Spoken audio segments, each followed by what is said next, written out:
Okay, right. So for the purposes of this short video, I'm going to explain that I'm going to do a walkthrough on how to create a Polygon slash Matic bot, step by step. So to begin with, you need to have BTC in the account, which I assume you already have. And so let's just go to my deals here. We'll just go away from that bot. So you click on create bot on the right hand side here. Create bot. All right, name it whatever you want. We're just going to call it Matic BTC. Matic BTC. Right. Leave the bot type on simple. Leave the exchange on whatever exchange you have your BTC on. When it come down to the pairs section, click on the pairs. Now, whatever currency you have needs to be the second one. So at this point, we've got BTC, and you want to buy some Matic or you want to trade in Matic. So you would write Matic. BTC should come up about fourth down. Matic BTC. So that is your pair there. Long means you're betting on the price going up. The minimum BTC price you can put for this bot is 0.003. Doesn't matter what BTC is worth. That's their minimum. So that's what you want. Now this section here where it says profile currency, you need to understand it's not going to convert all the BTC you're spending on the bot to Matic or to BTC. It's only going to convert the profit. So if you want to accumulate Matic, you click on Matic base. If you just want to make money off Matic and still get your profits in BTC, you would select BTC. So for this example, I'm just going to select Matic because we're going to use a BTC bot to slowly earn us some Matic. So let's just leave that on that. Okay, leave all this. Leave that on market and limit. Open trade, new trade ASAP. Why do we leave it on limit? Because you pay less fees for every trade. If you have it on market, you pay more fees.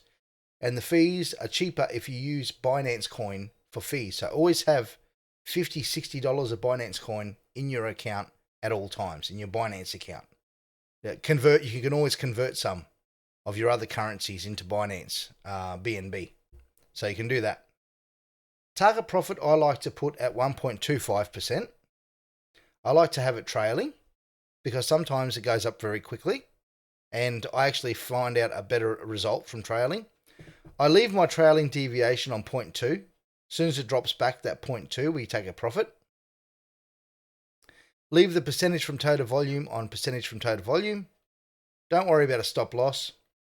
Now this is where the market recently dropped 60%, which we're never going to see regularly, right? So this is where you've got to decide how safe do you want to be with this trade. And there's two ways of doing it. There's making the gaps between the safety orders even or making them spread out more as they go down. So if we put the max safety trades at 15, right? And it makes a trade every 1% drop. If Matic decides to drop 20%, that will execute all 15 of those orders and you won't have anything left. As you can see on the right hand side here, it says max safe order price deviation 15%.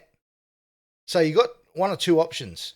You can make that 30 and have 30 orders execute, and that'll cover a 30% drop in the market. Or there's three ways you can make your price deviation more than 1%. So you can make your price deviation 2%. So every time the price drops 2%, it'll buy more instead of 1%. That covers 60%. So that's one way you can do it, every 2%. Or you set that back to 1. So you sort of have to make a decision which one you want to do. It doesn't really matter, but it sort of does. So safety order volume scale, and that the volume on each next multiply this value. So if we put 1.05 in that safety order, right? press enter or press away from it, you can see that that's going to use 0.2 BTC. If I left that at 1, that would be 0.09 BTC. So 0.05 is 0.2.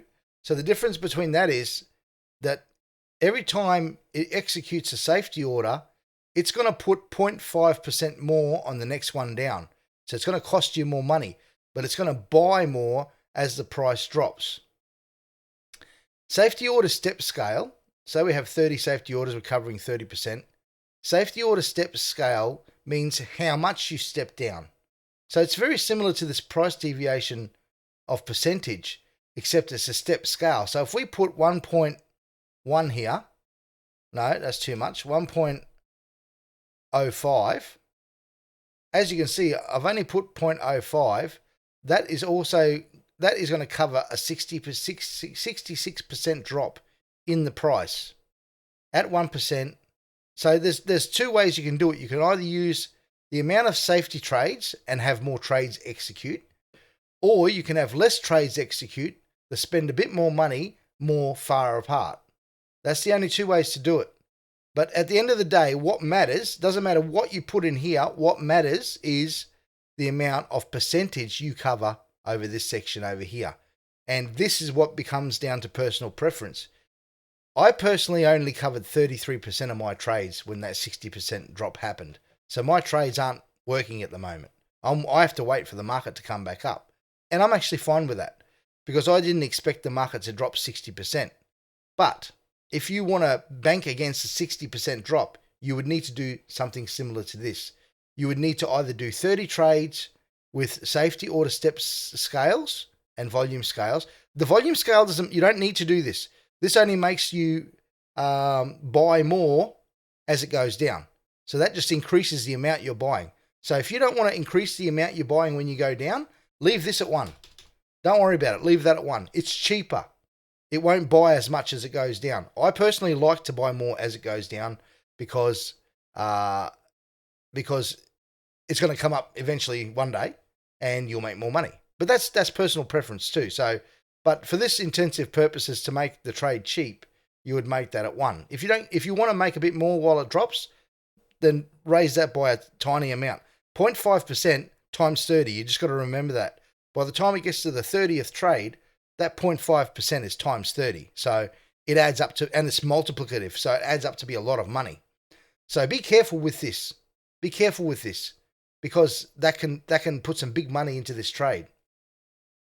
And the safety order step scale, every time you hit a safety trade as the price drops, it's going to increase the gap between each safety trade by 0.05%. So you got to remember that. That's why I've got 66% there. On the right-hand side here, 66%. If I change this back to 1, that goes back to 30% because I've only got 30 safety trades and at 1% drop. So every time the price drops 1%, it executes a safety trade at the exact same amount that I started the first trade. So these are just tools. These are tools that you don't need to use these. You can just use the safety trade count and the percent rate. You can use them too, but it's up to you to use these to increase the amount you buy when it goes down. That's the left-hand side one. And the distance it buys. That's the right-hand side one. This is the amount of safety trades you got, and that's the amount it drops percentage-wise from your first trade.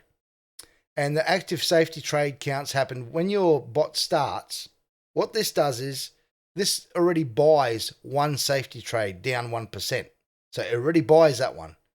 You can increase that to buy 5 when it first starts executing its trade. But I don't see the point. You only really want to buy them as they're dropping. So leave that at 1. I wouldn't change this away from 1. But these definitely can be played with. This is the main important part of your whole trade. This safety order spot here is the main important part of your whole trade. So for intensive purposes, I'm going to leave that at 30%. That means that if the price drops 30%, you will execute safety orders all the way down to 30%, and beyond then that you will have no trades. So you can either raise that or raise this. The rest of this stuff, you don't have to touch. This doesn't matter. You don't have to worry about that. And then you just click create bot. So you just got to remember what these two values are for and how you can utilize this area to if Matic's very, very volatile and it goes up and down a lot, you probably want your trades to be close together so that more trades execute. If you use this safety order volume scale, that's fine because the trades will still execute 1% away from each other, but they'll buy more as they go down. But you got to be careful because if it does drop 30%, it's going to chew a lot of your capital up. So you got to be very careful with this particular setting here. And this particular setting here is your own preference. At the end of the day, you just got to make sure that your trades are executing. So if the price is very volatile, you want them pretty close together so you execute lots of trades. If the price isn't moving much but it's going down and up in big chunks, then maybe step them apart further. It's up to you. But anyway, that's that. That's about as much as I can explain. I don't really know anything else I could add to that. Like, it's actually quite easy. You gotta make sure that you remember what you're trading for. You either want to trade to gain Matic or you want to trade to gain more BTC. So it's up to you which one of these you choose. I've actually got a bot gaining me Matic, and I've gained quite a bit of Matic over time. If you look at my grid bot here, it should actually show how much Matic I have. So if you click on GridBot, it actually comes up with a little pie chart on the right-hand side here. Let me just move my my head back over here. So if you look at this pie chart, right, it's got anything that's sort of high volume, it'll be at the top. So as you can see, the most I've got is ETH. Then I've got some XRP, 1 inch, ADA, Litecoin, Cake, Matic. So I've actually got 108 Matic at the moment. And I'm farming more. I'm using my deals. So as you can see, my deals are, I've got some deals that are executing, like BNB, BTC. I'm using that bot to buy me BNB with BTC. And this one, I'm using BNB and Matic. So any BNB I happen to acquire, I'm using it to trade to gain me Matic. So every time this trade wins, I get some Matic. At the moment, see, my bots aren't executing. This is a perfect example of the market dropping below 30%. So the market's dropped considerably lower than 30%. I'm just going to have to wait. I've got a BNB USDT trade executing there, so that's fine. That one's working. But at the moment, the alt market isn't moving much. So I've just got to wait. I started all my trade when the market was quite high, and I'm sort of paying for it now. But that's my mistake for not doing a 60% safety net, like the guy told me to on the tutorial. But that's all I've got. That's about as much as I can help. I don't know what else I can put forward to that. Good luck with it, and yeah, let me know how you go.